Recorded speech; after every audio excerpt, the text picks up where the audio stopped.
कि हमें अपने घर को दुरुस्त करना है। जैसा कि मैं अक्सर कहता हूं, भारत ने पिछले हफ्ते 20 मनसूई सियारे जो हैं वो खला में भेजे हैं। कहा है कि इससे जो है हम देखेंगे कौन सी सड़क पूरी बनी है, तस्वीरें लेंगे, मौसमियाती तब्दीलियों का मुताला करेंगे, ये इस तरह की बातें की हैं। भारत इस काबिल हो गया है कि वो देख सके कि पाकिस्तान और चाइना के किस हवाई अड्डे पे कितने जहाज खड़े हैं, क्या डेवलपमेंट हो रही है, क्या मूवमेंट हो रही है, और सदर ओबामा के दफ्तर के बाहर कितनी गाड़ियां हैं। ये भारत अपने खलाई सियारों के जरिए देख सकता है। एक तरफ अगर तरक्की का ये आलम है तो दूसरी तरफ पाकिस्तान को भी इस तरह से सोचना चाहिए कि ये जो अपने जो फलाज हैं पाकिस्तान को दाखिली तौर पे अदम इस्तेहकाम का शिकार ना होने दिया जाए, इकोनॉमी को बेहतर किया जाए। हम 60,000 शहादतें दे के भी अमेरिका को लूज कर चुके हैं और वो बगैर किसी खाते के अमेरिका का डिफेंस पार्टनर बन चुका है। हमारी फॉरेन पॉलिसी क्या कर रही है, और बाकी असल बात ये है कि जी इम्पोर्टेंट चीज अब ये है, देखिए अमेरिका ने भारत को डिक्लेयर कर दिया as a major defence partner, major defence partner. और मेजर डिफेंस पार्टनर को स्टेटस का मतलब यह है कि तमाम डिफेंस टेक्नोलॉजी जो है उसको अमेरिका को भारत को एक्सेस मिलेगा। यही वजह है कि अब वो देखें, एक तो आर्टिलरी गन्स हैं, फिर वो भी कोशिश कर रहे हैं कि वो जो 100 से ज्यादा प्रीडेटर अटैक ड्रोन जो हैं जो अमेरिका ने इस्तेमाल करता है अफगानिस्तान में, पाकिस्तान में भी जो ड्रोन स्ट्राइक्स हुए वो चीजों को मिले। और F-16 टेक्नोलॉजी पिछले 10 साल में $14 अरब का American equipment, defence equipment Bharat ने खरीदा है। तो अभी आने वाले अरसे में आप देखेंगे दौर में बहुत वसी किस्म की डिफेंस कोऑपरेशन और ट्रांसफर ऑफ टेक्नोलॉजी करेंगे। आपने जो पहला पॉइंट एनएसजी वाला किया उसके ऊपर जरा मैं वापस आना चाहूंगी। तनवीर साहब, 2 हफ्ते पहले तक वजह ये है ना, वजह बड़ा सिंपल माइंडसेट की बात है ना। जब प्राइम मिनिस्टर मोदी बाहर जाते हैं न्यूयॉर्क में, वाशिंगटन में या लंदन में, तो वो heritage of marks and Spencer नहीं जाते। उनकी प्रायोरिटी उनका अपना मुल्क है, ठीक है ना जी। प्रायोरिटीज की बात होती है लीडरशिप की, सारा खेल लीडरशिप का है तनवीर साहब, लीडरशिप की सिंसियरिटी की बात है। अगर आपकी लीडरशिप भी मोदी की तरफ सिंसियर होगी, मोदी जो भारत के लिए, भारत के इंटरेस्ट के लिए कर रहा है, आप देखेंगे पाकिस्तान में भी अगर नवाज शरीफ साहब वो एक सूट खरीदने ना जाते तो मुल्क के मसाइल हल हो जाते। ये इस तरह नहीं सोचते। मेरा ख्याल है ये दुरुस्त बात नहीं है। अगर अस्पताल इधर होता तो शायद मुल्क के जो है हालात कुछ बेहतर हो सकते थे, लेकिन बात सारी वही आ जाती है। आप वो वीडियो देख लें ली कुआन यू की, सिंगापुर के जो थे, आप महातिर साहब की बातें सुन लें। ये बड़े अजीम लीडर आए थे, ये वो लोग आए थे जो अपनी जात के बारे में नहीं सोचते थे, वो अपने मुल्क के बारे में, मुस्तकबिल के बारे में सोचते थे, वो आवाम की बेहतरी के बारे में सोचते थे। उनके कोई एसेट्स बाहर नहीं थे, उनके कोई बैंक अकाउंट्स बाहर नहीं थे। ये थे रियल लीडर। बैंक अकाउंट्स की बात कर रहे हैं, एसेट्स की बात कर रहे हैं। इतने एसेट्स किसी एक शख्स से निकले कि हम सारे हैरान हो गए थे। वो करोड़ों रुपए एक घर से निकले और वो पता तस्वीर सामने आ जाती है। तो इसको अवॉइड करने के लिए कंट्रोवर्सी को कुछ इकदाम डेफिनेटली करने चाहिए, लेकिन कुछ इकदाम भारत ने भी किए और भारत ने किए हैं चीन के खिलाफ। चीन के साथ जो सरहद है उसके ऊपर 145 जो है तोपे खरीद रहे हैं अमेरिका से। इसके अंदर तकरीबन $75 करोड़ लगेंगे और ये तमाम की तमाम तोपे नस्ब हो जा सके। लेकिन पाकिस्तान की मुआइशत के लिए बेहतर है कि पाकिस्तान की लीडरशिप भी पाकिस्तान में हो। वजीर आजम साहब की तबीयत नासाज हुई, उनका ऑपरेशन हुआ, उसके बाद अब ईद भी वो मनाएंगे तो लंदन में मनाएंगे क्योंकि डॉक्टरों ने उन्हें इजाजत नहीं दी। फारूक साहब, ईद तो मनाएंगे लेकिन बड़े महंगे एक स्टोर के अंदर, लंदन के स्टोर में शॉपिंग करते हुए भी नजर आए। अगर तबीयत खराब है तो उन्हें तो रेस्ट कर रहे होना चाहिए। देखिए बात यह है कि हम क्यों जेलस फील करते हैं प्राइम मिनिस्टर पाकिस्तान नवाज शरीफ से, जब वो मार्क्स एंड स्पेंसर में या हेरिटेज स्टोर में जाके शॉपिंग करते हैं या बड़े एलीट जगह जाके खाने खाते हैं। भाई उनके पास tons and tons of money है, इतना पैसा है कि वो उनको खुद भी नहीं पता उनके पास कितना पैसा है। मेरा ख्याल है शायद अगर मेरे पास भी हो तो मैं भी जाऊंगा, मैं तो वीकेंड मार्क्स एंड स्पेंसर और हेरिटेज में जाके वीकेंड पे शॉपिंग करूंगा। तो देखिए he has a lot of money, तो काइंडली आप उसको वो बात है, वो आप खुद ही कहते हैं हर बार लंदन चले जाते हो। सुने, उनका फंडामेंटल ह्यूमन राइट है कि वो ईद से पहले शॉपिंग करें। आप नहीं कर रही, मैं नहीं कर रही, सारे कर रहे हैं, उनका भी हक बनता है। एक तो ये देखिए, चूंकि वो मुंतखब वजीर आजम है, चूंकि जमहूरी वजीर आजम है, इसलिए पूरी कोशिश करनी चाहिए कि वो कहीं अपना इलाज ना करा सके, किसी रेस्टोरेंट में अपनी बीवी के साथ खाना खाने ना जा सके, किसी जगह पे अगर वो ईद के लिए कोई एक जोड़ा लेने चला जाए उसकी वीडियो बना के पूरे पाकिस्तान में वायरल करें।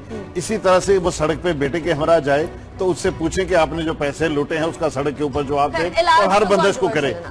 कोई प्राइवेसी होती है, ये वजीर आजम को रोल मॉडल तो होना चाहिए। अगर पाकिस्तान के हालात खराब हैं तो वजीर आजम को भी इसका ख्याल रखना चाहिए। एक बंदा जिसने अगर रिज़्क़ हलाल कमाया है, सारे टैक्सेस दिए हैं, ज़कात अदा की है, क्या वो ईद के लिए एक जोड़ा नहीं खरीद सकता? आप देखिए अकेले नवाज शरीफ को क्यों फोकस कर रहे हैं? क्या जरदारी नहीं करता? क्या ये क्राइम में इच्छा नहीं करते? शर्जील मेमन नहीं वहां कर रहे, तो फिर वो जुडिशल कमीशन टीओआर की बात मानता हूँ। देखिए जी, मेरी बात से छोड़े, उनको कोई इंटरेस्ट नहीं है टीओआर जुडिशल कमीशन। कराची में आग लगी हुई है, कोई ऐसी बात नहीं। हमें हमारी शॉपिंग और वो चीजें जो है वो ज्यादा वो प्रायोरिटी। मैं तो अभी भी कहता हूँ कि प्राइम मिनिस्टर साहब को मैं बार बार कह रहा हूँ, भाई इतनी जल्दी आने की जरूरत नहीं है। आप जाएं, सैर शैर करें, अभी 15 दिन आप जाएं, छुट्टी फॉर्मली छुट्टी लेके जाएं कि मैं तो जिनेवा रश करने स्विट्जरलैंड जा रहा हूं। आपकी बात मान ही ना ले, पहले पाकिस्तान कई महीनों से मैं आपको बता रहा हूँ, मुझे ऐसा ही लग रहा है। अच्छा, लेकिन बात यह जो तनवीर साहब ने कही, प्राइम मिनिस्टर ऑफ पाकिस्तान को मेरी एक बड़ी सीरियस एडवाइस है। अब मैं सीरियस बात कर रहा हूँ। He should avoid public places.